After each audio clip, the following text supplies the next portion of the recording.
everybody, and welcome back. It's a new weekend in Halifax and it is once again raining. I think it's actually snowing now. It was raining all morning, but it looks a bit chunkier right now. A bunch of us were gonna go to Point Pleasant Park and go for a walk, which Point Pleasant is a big park. I believe it's mostly wooded and I think it kind of leads down to the ocean on the one side. I haven't been yet, but it's supposed to have like really nice trails and everything. So we were all gonna go there and go for a walk and have hot chocolate after. But since the weather's not the greatest for that, we're going to maybe try tomorrow because it's supposed to be a bit nicer, hopefully. So today, yeah, I don't really have anything planned other than that I just need to be binging Daniel Deronda because I need to finish quite a big chunk of that ahead of classes next week. I'm doing a set of prompts on Daniel Deronda this week, so just on one of the sections. And then that's our last book for George Eliot. And then this week for Wolf, we're also doing, we're talking about quite a few things. So last week, one of the girls in the class hosted everybody on St. Patrick's Day, actually, to go and watch the Wolf Works ballet because we were watching 2 out of 3 sections of that ballet. So the first section is based on Mrs. Dalloway, the second section is based on Orlando, and then the third was based on The Waves. So since we didn't read that book, we didn't watch that bit. Really like the Mrs. Dalloway section. I feel like the storyline was easy to follow. Orlando made no sense. It looked very cool, but did not know what was happening at all. We were trying to pick out like, okay, maybe this is happening. Maybe this part, like maybe this part's the revolution. Maybe this is this, but I don't know. I feel like it was maybe more about like the idea of Orlando than it was following really any of the plot lines other than the transformation. But it was cool. Don't really know, but I'm excited to see what people do with that because we were all kind of like tossing things out at the time, so I feel like I definitely know people's first impressions, but I'm curious to see what people think after they've had a couple weeks to really ruminate on it. But this week we're going to be discussing Orlando, My Political Biography, which is a movie that I actually still need to watch because I didn't really get around to it this week. And then we're also going to be discussing Theory and Practice, which is a novel. It's just a terrible name for a novel. So yeah, we're going to be reading that at the end of this week, or discussing it at the end of this week. So yeah, that should be good. That's the last book we're doing, I believe. And then we're just discussing, I believe it's just the ballet after that. That would be it. So yeah, but right now I just feel like my apartment is a little bit cluttered. So I want to have like a quick clean, and then I'm probably just gonna read some Daniel Deronda.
Everybody, so it's Sunday morning now. I've just been up and I've been reading Daniel Deronda for a couple hours.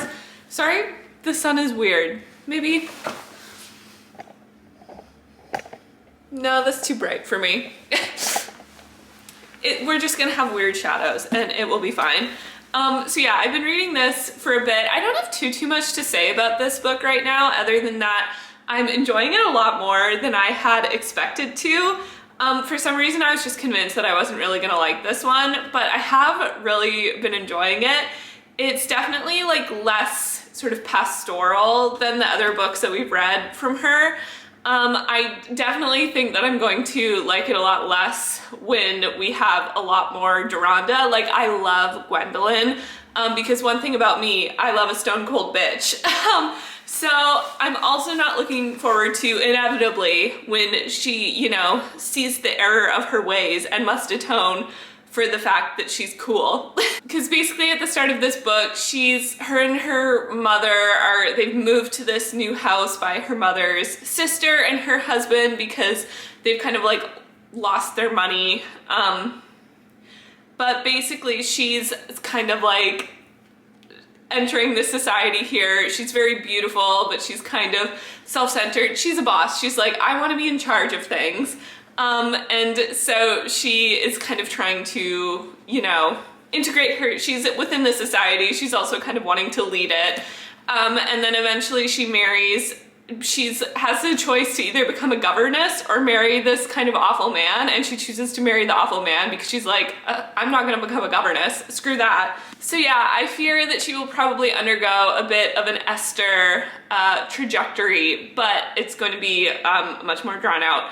So yeah, I am enjoying this. I also find her writing a little bit different so far, in the sense that, like, again, things don't feel like they're dragging on too long. Like, Felix Holt, Mill on the Floss, those books both had, like I said, a lot of kind of philosophizing, pontificating. Everything went on really, really long. And these scenes don't seem to so far. Like, you know, where they're at the parties, it's not getting really drawn out.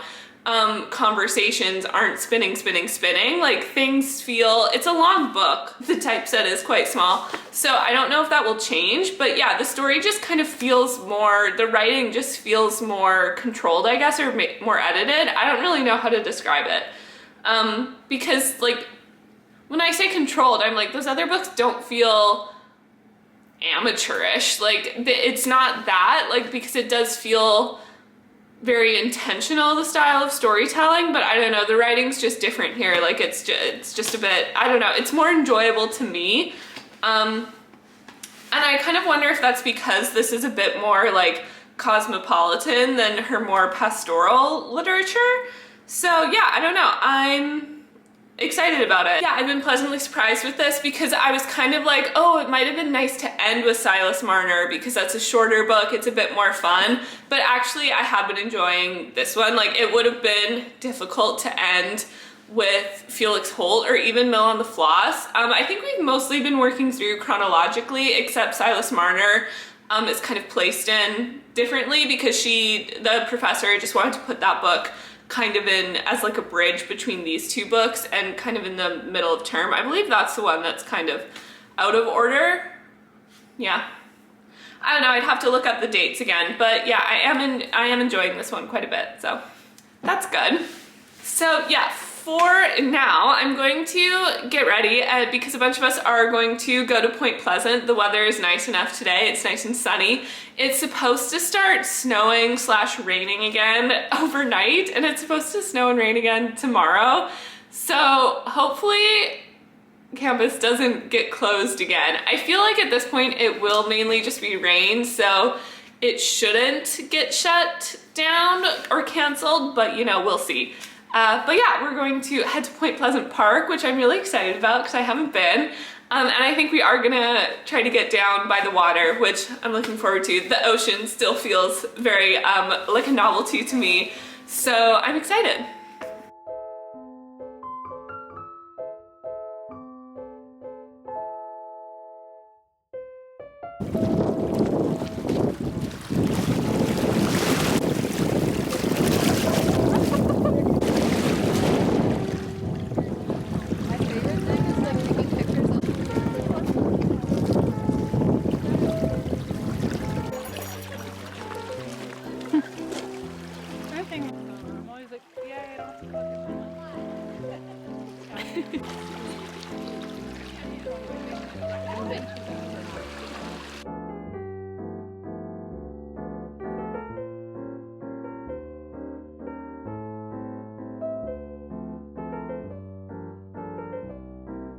Point Pleasant Park was really nice. I wasn't really sure what the situation there was, like if the trails were like gonna be muddy or not or anything, but it was all really nice and like built up. So there was like a few different trails. We just did like a pretty short one and went down to the ocean, sat on a picnic table, had like hot chocolate and cookies and hung out. So that was really nice to be down by the water. I actually found a shell. There's a whole bunch of little shells out on the beach, but I decided to bring one home because it looks really blue on camera, but it looks more purple in person. So I thought that was cool. I gotta wash it though, because that's all mud on it, but I was like, I'm gonna steal this. And yeah, it was just so nice and sunny out, so it was nice to be outside a little bit, but now, womp womp. So I haven't checked the weather if the forecast has changed, but it's kind of supposed to. When I looked this morning, it was still set to kind of be snowing all night, and I think during the day tomorrow. So yeah, we'll see if campus is open. But since I've been back, I just ate because I didn't really eat much for lunch. I had breakfast and then didn't really eat before we left, so I was hungry when we got back. So I ate then, but now I've been reading. I have on this like ambiance thing. I'm really into these ones lately that they call them Disney oldies. I don't recognize them, so I don't know if they're actually from like old Disney movies or not. But they're fun. I'm liking the ones with music more right now than just like the fireplace rain sounds. Yeah. I'd gotten like so chilled while we were out because like sitting by the ocean, it was really nice out, especially out in the sun, but like right off the water, you have that breeze coming off the ocean, so it was a bit chilly. So I got kind of chilled, so I'm thinking I might actually have a bath and read then. But I do want to type up a quick reply for George Eliot. So we have our discussion post and we also have to do replies. And I'd like written out stuff that I want to say in a reply. I just haven't like quite typed it up yet. So I want to do that and hopefully post it. And then maybe I will have a bath and read some more.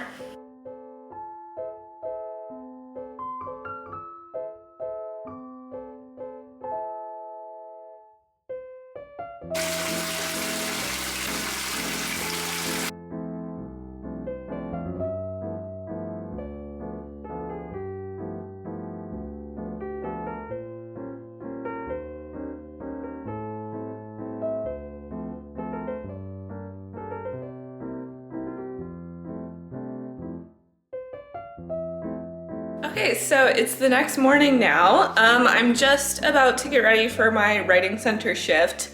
But yeah, I finished the section of Daniel Deronda. I've got my questions prepared and everything. They're mainly fixed around so this is the scene where Daniel has kind of started to interact with who he believes to possibly be Myra's family. He's kind of questioning if it's them or not. This is kind of the section of the novel where everything's kind of building up, like we've really established kind of the conditions for the rest of the plot at this point. So yeah, I am enjoying it so far. It's definitely getting to be where it's more, I feel like, recognizably George Eliot from the other novels so far. This one is very different, but the style I feel like is getting to be more similar now. So I'm curious, like, as the novel continues, if I'll feel as invested, but so far there isn't really a plot that I'm disinterested in. I feel like with some of the other books, it was like, okay, I liked this one part, and then the rest was kind of boring to me. But so far I'm enjoying more of this. So yeah, I have that class this afternoon, I'm TAing this afternoon, and writing center. So gonna be a fuller day. This is the aftermath of walking home in the snowstorm. It started snowing again this afternoon. But yeah, I've had a pretty busy day. The writing center was quite busy for my whole shift, and then I had class pretty much right after. I had a short break, and then I had George Eliot before I had my TA tutorial where we were helping students with their annotated bibliographies, which because they also have to cite, like, they have to look up the authors of everything. Are they credible sources? Like, there's a lot of just kind of little random web pages that they have to cite. So then they're asking me very specific questions about MLA, and I'm like, is it that? Is it this? Because the thing about citations is that, yes, they are very specific, but they're also kind of vibes-based.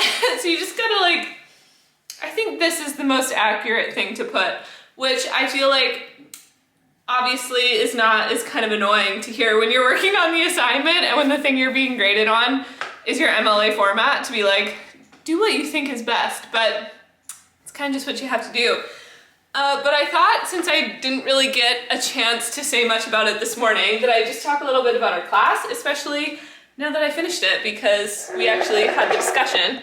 So my questions were on book 4 of Daniel Deronda. Basically, in this book, we're kind of following two plot lines that converge but don't so far. So we have Gwendolyn, who's a bad bitch. She's vicious. She hates everybody, and she's better than everyone, and she's a queen. And she is kind of grossed out by marriage and men in general, but she's like, thinks she's destined for greatness.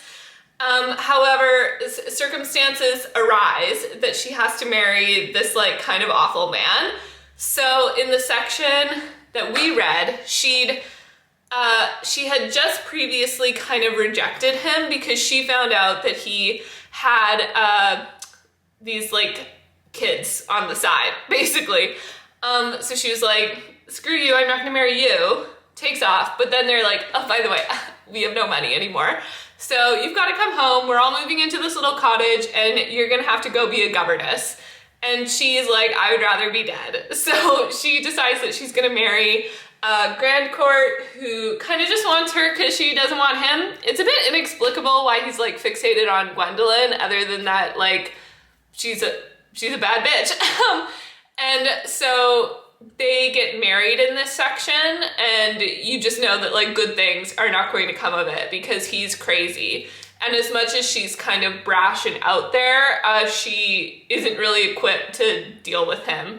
And this kind of like the structures of marriage as they are in the period. And also, so in the section, the last we've left off of her is the mistress, I guess, has sent her the diamonds that the guy had previously given her that he wanted back for his wife. He sent them to her. She's written Gwendolyn a letter like, I curse the day you were born. I wish like nothing but bad things for you and yours, because you said you weren't gonna marry him and you did. And like, I wanted him to marry me so that my kids would be legitimate and taken care of. And then Gwendolyn sees the letter, sees the diamonds and screams. And then we also have Daniel Deronda, who he thinks that he's probably the bastard son of this man who's been raising him as his ward. And he is kind of like this moral, he's a nice guy, basically, so far in the book. He's like, Gwendolyn, you're really beautiful, you shouldn't gamble. That has been their interaction so far. He's also like the guy who is his like maybe father is the uncle of the man that Gwendolyn married, who is going to inherit the estate from the guy. And so Daniel is like kind of working with him. He's off doing his own thing. When he's off doing his own thing, he stops this woman from drowning herself. Turns out she has come to London looking for her mother and brother, who she was taken from by her father when she was a baby. She's also Jewish, which is, you know, not super great in Victorian England at this point. So the novel's kind of dealing with like themes of anti-Semitism and Zionism. And then he's taken her in. He starts like going to synagogues and exploring the Jewish community because he's met her and she's so lovely and he wants to know more about her and take care of her and find her family. So where we've left off in this section is he's found who he thinks could be her brother and mother. And then there's also this dude named Mordecai who seems weird and seems very invested in the idea that Daniel could be Jewish, or is at least like that Daniel could be like interested in the Jewish faith and the Jewish cause, which that is going to become, I think, weirder and get more elaborate as the novel progresses, but that's where we've left off so far. So I had to come up with 3 questions, one just based on the book, one's not a question, one is just like a passage from the book that I thought was significant, and then a third is a question based off of a secondary reading that we did. So my first question was basically, like, given the options that Gwendolyn had, and what she could come to expect for her future, do you think that Gwendolyn's decision to renege on her promise to the mistress to not marry, what's-his-face, Grandcourt, is that a moral failing or conceit, or not? And I phrased it much better in our discussion, but you know, you don't have all the context. And then my passage was basically after Gwendolyn and Grandcourt have become engaged, she meets Daniel again. Daniel had previously been like, don't gamble. That had been their interaction. He like made eyes at her, she made eyes at him, stopped her from gambling. And like, do you think that like gambling was worse because I'm a woman? And he says, I regretted it more because you were a woman. I think it would be better for men not to gamble. Blah, blah, blah, blah, blah. There are enough inevitable turns of fortune which force us to see that our gain is another's loss. That is one of the ugly aspects of life. One would like to reduce it as much as one could, not get amusement out of exaggerating it. So basically, yeah, this idea of like gambling is this kind of like metaphor or allegory for everything that's happening in the novel, of like tossing your fortunes in without really knowing the outcome, of like this kind of moral responsibility to not make your fortune off of someone else's misfortune. Also, in this passage, there's a moment later where she's like, why is it worse I'm a woman? And he says something, well, like, I guess it's because we, you know, we men want you women to like be better than we are. Like the idea that this kind of like moral superiority is just kind of like expected of women, even though they don't really have the options all the time to see it through. And then my last question was about a paper called Daniel Deronda and the Ethics of Alterity by Rachel Hollander. So I say that she explores the moral questions raised in the novel, writing that it, quote, seems to struggle visibly between embracing and resisting an ethical acknowledgement of the limits of the self's ability to know the other. So far, Daniel has seemed uniquely sympathetic to the plights of women characters and those more marginalized than himself. The domestic scene of the Cohens, the family that Daniel believes could be Myra's, contrasts some of Daniel's assumptions about both the family and the Jewish faith and community. Does Daniel's personal investment in the family, given his connection to Myra and his lack of knowledge of his own birth, make the ethical question and change that Daniel is seemingly going to undergo less complicated in terms of the self's recognition of the other? So we actually really only talked about kind of the first two parts. We didn't tear into that last question too much because we only have like an hour for the seminars because we have it 3 times a week. So yeah, we mainly talked about that and that idea of like Gwendolyn's kind of dual natures, like this idea of her being very naive and ill-prepared to take on Harcourt, and also her like feeling a certain amount of moral responsibility sometimes, but then also going against it. And like, is it a moral failing for her to not want her life to suck? And also that this idea of like gambling and like women's natures versus men's natures, this like question of morality. We also talked a bit about Gwendolyn as kind of asexual because she's very kind of uninterested in marriage and is also just like disgusted with men, and particularly with the idea of men like touching her. It's actually like pretty explicit is maybe the wrong word, but it's pretty explicit for a Victorian novel because quite early on, they use the term like make love to mean flirting. She's like, I don't want him to make love to me. And it's just like him like speaking lovingly to someone. But at one point in the start, she says that she found the idea of someone physically making love to her repulsive. So I assume that that then means like physical contact. It doesn't necessarily just mean sex, although also that, but also like kissing her neck, blah, blah. And at one point when I think it's when they're engaged, or it's maybe like right after they've been married. I think it's when they're engaged, before they get married. He, instead of like kissing her on the cheek, he kisses her neck, and she's like, I don't like that. So we talked a bit about that and like her sort of relationship to her ideas of marriage and to men and romance and what it means. So it was a really interesting conversation. And yeah, I'm excited to see where the novel goes. She did say that we could skim some of like the history lesson a little bit. So I suspect there's going to be a bit more monologuing in the future.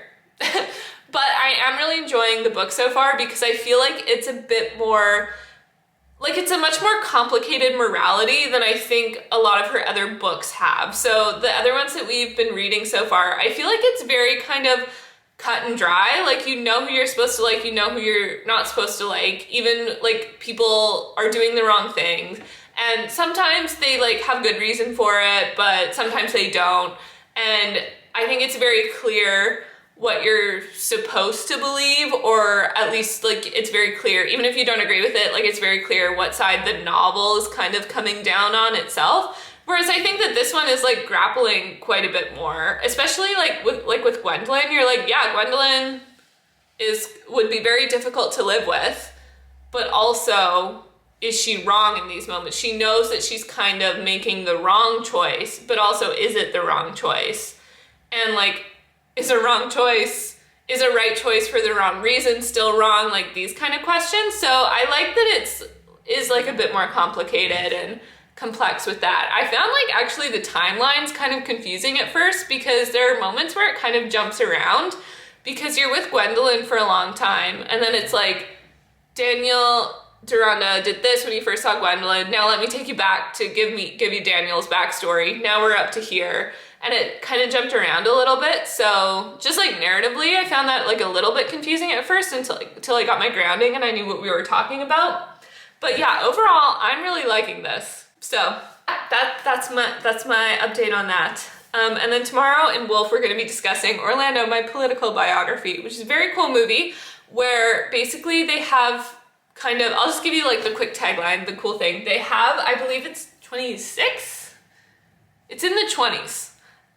Like trans actors playing Orlando in different moments. So it's quite a cool film. It's a bit, yeah, like the structure, the format, I guess, is kind of wacky, but I don't know. It was really cool. So I'm excited to see what people think about it.